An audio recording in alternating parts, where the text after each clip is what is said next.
ഇതിനകത്ത് വന്നിട്ടില്ല. 4 ആഴ്ചയിൽ DPS വന്നിട്ടില്ലെങ്കിൽ 4 ആഴ്ചയും എല്ലാം ആഴ്ചയിനേക്കാളും കൂടുതൽ ബിസിനസ്സിനകത്ത് വരുന്നതിന് മുന്നേ ഒരു ഹൗസ് ഡ്രൈവറും അതുപോലെ തന്നെ അലുണ്ടാക്കുന്ന ജോലിക്കാരനായിരുന്നു.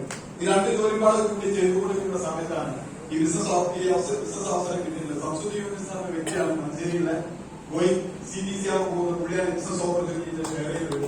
ഈ ബിസിനസ് പിന്നെ സ്പോൺസർ ചെയ്തത് റഫീഖ് സാറാണ്. ഈ ബിസിനസ് വളരെ സീരിയസ് ആയിട്ടാണ് ഈ ബിസിനസ് ചെയ്തുകൊണ്ടിരുന്നത്. ഇവിടെ ബിസിനസ് ചെയ്യാത്ത റീസൺസ് ഉണ്ടായിരുന്നു. കാരണം ബിസിനസ് ചെയ്യേണ്ട റീസൺ തന്നെ ചെറിയ റീസൺ അല്ലായിരുന്നു, വലിയ റീസൺ ആയിരുന്നു. കാരണം നേരത്തെ വരുന്ന ഒരാൾ സ്കൂൾ പോയിട്ട് ഞാൻ സ്കൂൾ പോയി 7 വർഷം കൊണ്ട് 4ാം ക്ലാസ് എത്തിയിട്ടുള്ളൂ. പരിപാടി കിട്ടിയിരിക്കുന്നത് കാരണം ഇവിടെ അങ്ങനെ ഒരു സാഹചര്യം വന്നത് ആക്ച്വലി മാത്സ്മാരുടെ പ്രശ്നമില്ലായിരുന്നു. ഞാൻ പഠിക്കാത്ത പ്രശ്നമില്ല, പഠിക്കാൻ വളരെ ബുദ്ധിമുട്ടുള്ളതാണ് 7 വർഷം കൊണ്ട് 4ാം ക്ലാസ്സിൽ എത്തിയത്. പക്ഷെ ഒരു കാര്യം വീട്ടിൽ സാമ്പത്തിക ക്രൈസിസ് വളരെ ഭയങ്കര പ്രശ്നമായിരുന്നു. നേരത്തെ വർഷത്തിന് പോലും പ്രയാസം വലിയ വീട് നഗരത്തിലുണ്ടായിരുന്നു. പല സമയത്തും 4ാം ക്ലാസ്സിൽ എന്ന് പറഞ്ഞു കഴിഞ്ഞാൽ 4ാം ക്ലാസ്സിൽ 7 വർഷം 13ാമത്തെ വയസ്സിലാണ് മെഡിക്കൽ ഞാൻ ജോലിക്കാരൻ 5 രൂപ സാലറി ആയിരുന്നു. ഈ 5 രൂപ സാലറിക്ക് മെഡിക്കൽ ഫ്രണ്ട്സ് ഏകദേശം മൈസൂരിൽ പോയിട്ട് ജോലി ചെയ്തിട്ടുണ്ട്. ഈ സമയത്തൊക്കെ ജീവിതത്തിനകത്ത് സ്വപ്നങ്ങൾ ഉണ്ടായിരുന്നു, ഒത്തിരി സ്വപ്നങ്ങൾ ഉണ്ടായിരുന്നു.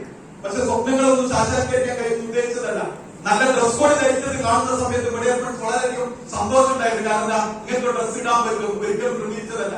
നല്ല കാർ കാണുന്ന സമയത്ത് മെഡിക്കൽ ഫ്രണ്ട്സ് സ്വപ്നങ്ങൾ ഉണ്ടായിരുന്നു, ഇങ്ങനത്തെ കാർ വാങ്ങിക്കാൻ പറ്റും. മെഡിക്കൽ ഫ്രണ്ട്സ് ഒരിക്കലും നേടിയെടുക്കുമെന്ന് ആഗ്രഹിച്ചതല്ല. പക്ഷെ അതുകൊണ്ട് തന്നെ 8 ബിസിനസ് ചെയ്തു. 8 ബിസിനസ് 8 നിലയിൽ പൊട്ടി. 8 നിലയിൽ പൊട്ടിട്ട് ഏകദേശം വീടിന്റെ ആധാരം വരെ വീട്ടിൽ പണയം വെച്ചിട്ട് മെഡിക്കൽ ഫ്രണ്ട്സ് ഞാൻ ബിസിനസ് ചെയ്തു. പക്ഷെ അതുപോലും ലോക്കായി. ലാസ്റ്റ് വീട്ടിനകത്ത് തന്നെ കല്യാണം കഴിച്ച സമയത്ത് തന്നെ വീട്ടിനകത്ത് വാടക കോട്ടേജിലേക്ക് ഓടി 8 വർഷം വാടക കോട്ടേജിൽ താമസിച്ചു. പള്ളി കമ്മിറ്റി നാട്ടുകാരും എല്ലാവർക്കും അവിടെ കൂടിയിട്ട് ഒരു വീട് എടുത്തത്. ആ വീട്ടിൽ താമസിച്ചു. 4 ലക്ഷം രൂപ ലാബിലിറ്റി നിൽക്കുന്ന സമയത്താണ് മെഡിക്കൽ ബിസിനസ്സിനകത്ത് ജോയിൻ ചെയ്യുന്നത്. ആഗ്രഹിച്ച ഒരാഗ്രഹം മാത്രമേ ഉള്ളൂ, കടബാധ്യത കഴിക്കാതെ ഒരു ദിവസമെങ്കിലും എന്ത് ചെയ്യണം, ആ വീട്ടിൽ കയറി വരണം അന്തത്തോടുകൂടി. കാരണം ഭാര്യ എപ്പോഴും വരുന്ന കടബാധ്യത തീർത്തിട്ട് വേണം, ബാക്കിയുള്ള പണികൾ വേണം വീട്ടിൽ തീർക്കണം.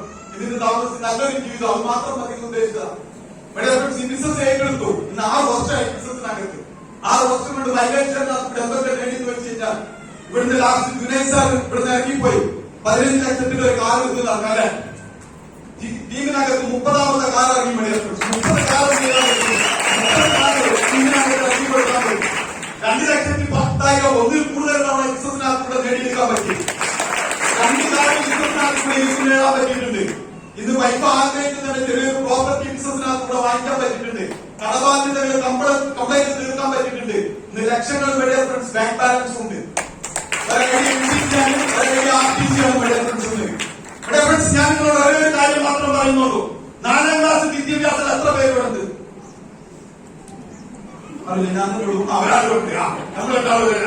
കാരണം നമ്മളെല്ലാം മാത്രമല്ല, മനസ്സിലാക്കി നമ്മളെല്ലാം മാത്രമല്ല, തിരുമയ അമ്പാലിക്ക് 4ാം ക്ലാസ് വിദ്യാഭ്യാസമാണ്. ആണോ? എൻട്രി ഫോർ 4ാം ക്ലാസ് വിദ്യാഭ്യാസമാണ്. ആണല്ലേ? നമ്മളെ കേൾക്കില്ല, നമ്മളാ കേൾക്കില്ല. അല്ലാതെ ഒന്നുമല്ല. 4ാം ക്ലാസ് നന്നായി ജയിച്ചാൽ MBA എടുക്കുവാണ് ഞാൻ. 4ാം ക്ലാസ് നേരത്തെ ആർട്ടിക്ക് പറഞ്ഞത് പുള്ളി പഠിച്ച സ്കൂളിൽ പോയിട്ട് പുള്ളി ലൈനിങ് എടുക്കുന്നതാണല്ലേ. ഇവിടെ ഒരു മാസം 3 മാസങ്ങൾക്ക് മുന്നേ ഏകദേശം ഒരു പ്രൈവറ്റ് കോളേജിൽ 26 MBA കഴിഞ്ഞതും അതുപോലെ തന്നെ ഈ മാസ്കുമായിട്ട് എന്ത് ചെയ്യാൻ പറ്റിയിട്ടുണ്ട്, എങ്ങനെ സെയിൽസ് ക്ലോസ് ചെയ്യാന്നുള്ള ക്ലാസ്സിൽ കൊടുത്തിട്ടുണ്ട്.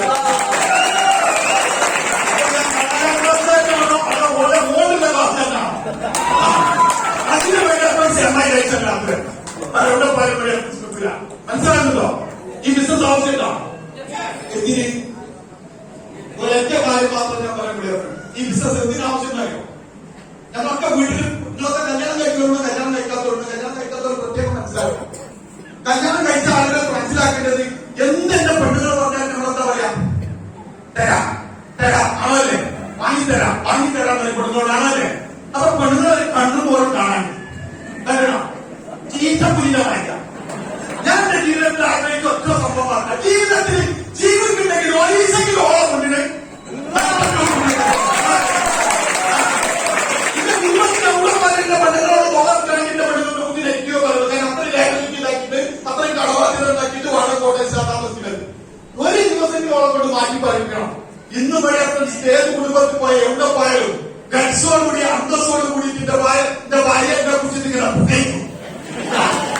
അതിന് വേണ്ടി രണ്ടാമത് ഒറ്റ കാര്യമുള്ളൂ.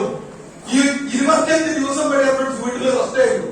പല കുടുംബക്കാരും പല ഫ്രണ്ട്സും പല റിലേറ്റീവ് വിളിച്ചിട്ട് ചോദിച്ചിട്ട് അത്താപ്പന്റെ സാമ്പത്തിക പ്രയാസമുണ്ടോ എന്ന് ചോദിച്ചിട്ടുണ്ട്. അവന്റെ വൈഫ് പറഞ്ഞാൽ അറിയോ, സാമ്പത്തികം നിങ്ങൾക്ക് വല്ലോ അങ്ങോട്ട് പോകണം. Today make a decision. Tomorrow achieving your whole dreams of dreams achieving.